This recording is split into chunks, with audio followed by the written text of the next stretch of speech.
Para a gente ter um bom exemplo de função gradiente, ou do gradiente de uma função, é bom a gente ter um bom exemplo de uma função que pega pontos de um Rn e leva num número, né? A gente já falou de temperatura e tal, mas eu queria fazer esse exemplo aqui, que é uma coisa que a gente vê um pouco no ensino médio. Mas é o seguinte, eu estou aqui na Terra plana. A Terra é plana.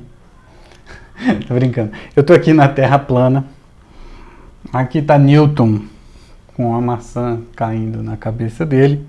Mas a maçã cai na cabeça dele por conta da gravidade, né?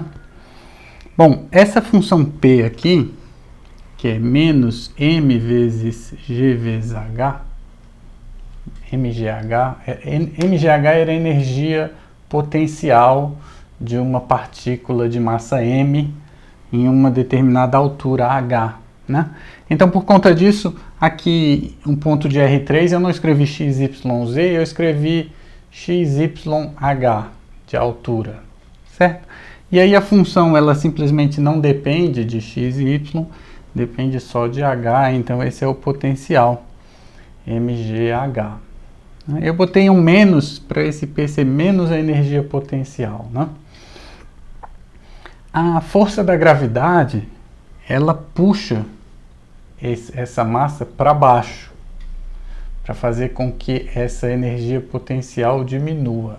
É alguma coisa assim, né? Então, a energia potencial, ela existe justamente porque a força puxa no sentido oposto, né? Então, é um potencial de ser puxado, alguma coisa assim, né? Então, se uma coisa estiver aqui no zero, ele não vai ser puxado, quer dizer, ele vai ser puxado para baixo, mas, né? Se ele estiver mais em cima, quanto mais em cima, mais potencial ele tem de ser puxado para baixo, né? Bom, eu queria calcular o gradiente dessa função P, né?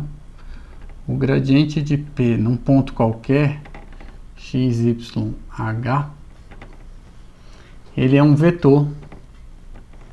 A primeira coordenada é a derivada de P com respeito a x, 0. A segunda coordenada é a derivada de P com respeito a y, 0. E a terceira coordenada é a derivada de P com respeito a h, menos mg.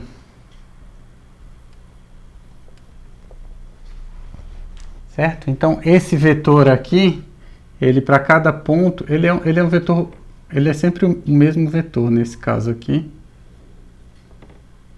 Todo ponto do espaço tem um gradiente, e esse gradiente é um vetor apontando para baixo com intensidade m vezes g. Se esse g é a aceleração da gravidade, m vezes g é a força-peso, né?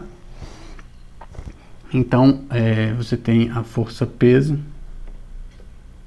em qualquer lugar, aí a força-peso é a mesma apontando para baixo. Então, nesse caso aqui, a gente tinha aquela energia potencial, e o gradiente dessa energia potencial, na verdade é menos a energia potencial, mas o gradiente de menos a energia potencial é a força-peso.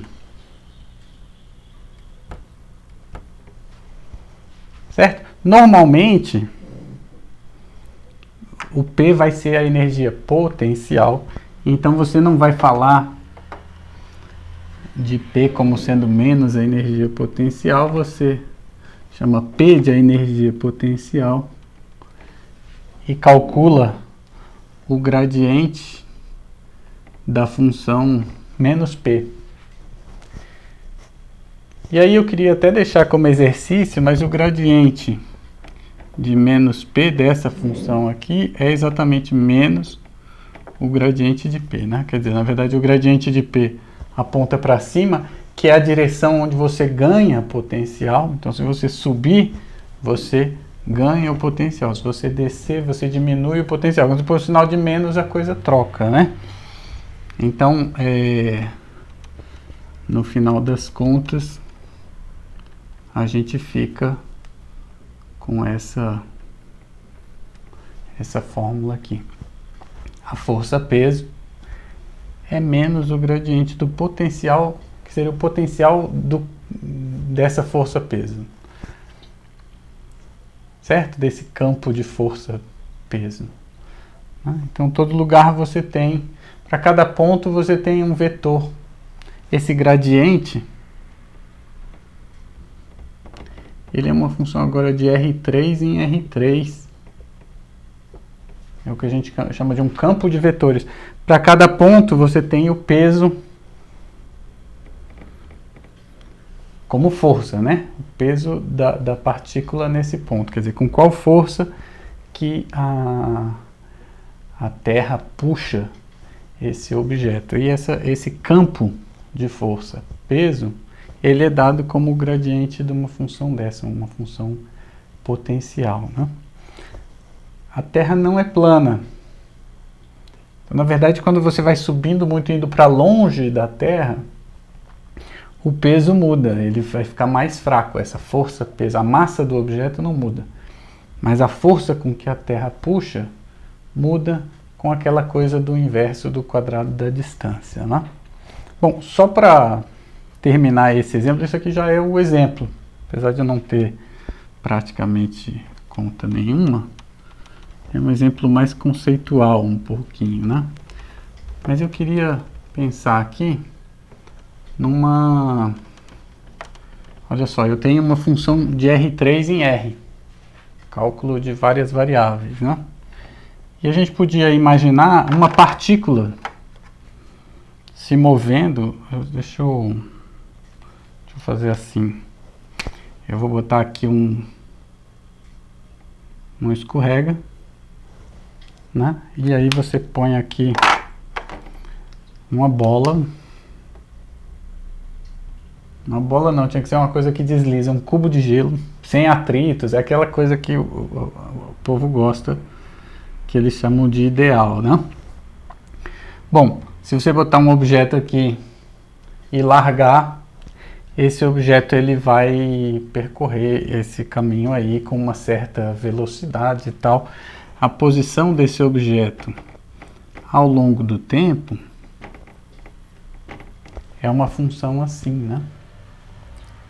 E aí, se você fosse falar, esse objeto é um objeto de massa m, e ao longo do tempo ele tem essa trajetória. Se eu fosse falar do potencial desse objeto ao longo do tempo, seria essa função aqui, né?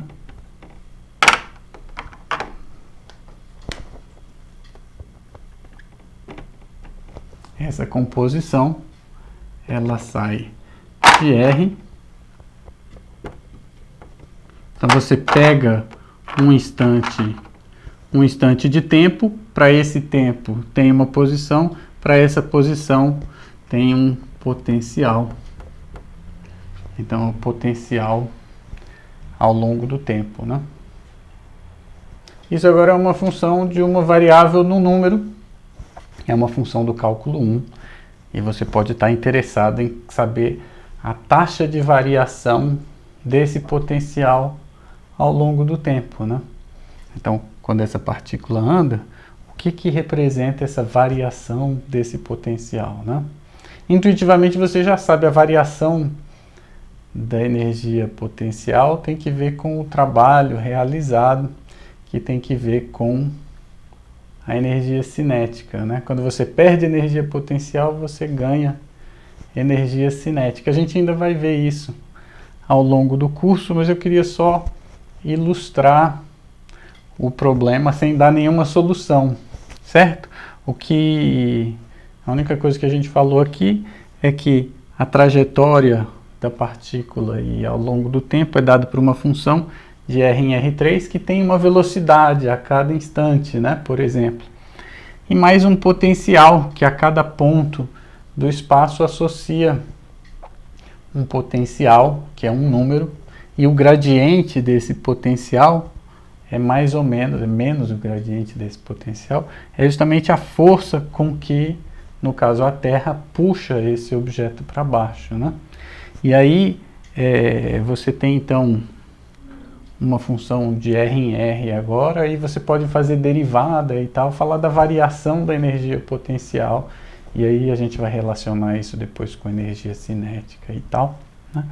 Mas uma coisa interessante aqui é que você tinha uma função que envolve R3, que você não trabalhava muito no cálculo de uma variável só, e você tem uma função de R3 em R, essa você não trabalhava de jeito nenhum quando você falava em função de uma variável, né?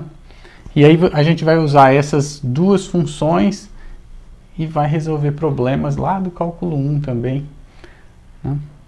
Esse é uma coisa que faz com que o gradiente seja uma função bem importante também, né?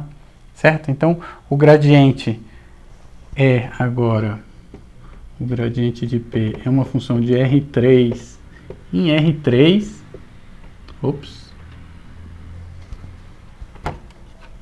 em R3, para cada ponto do espaço associa um vetor que é mais ou menos a direção e a intensidade com que esse potencial varia, né? E o que faz o potencial variar é justamente a força da gravidade, né?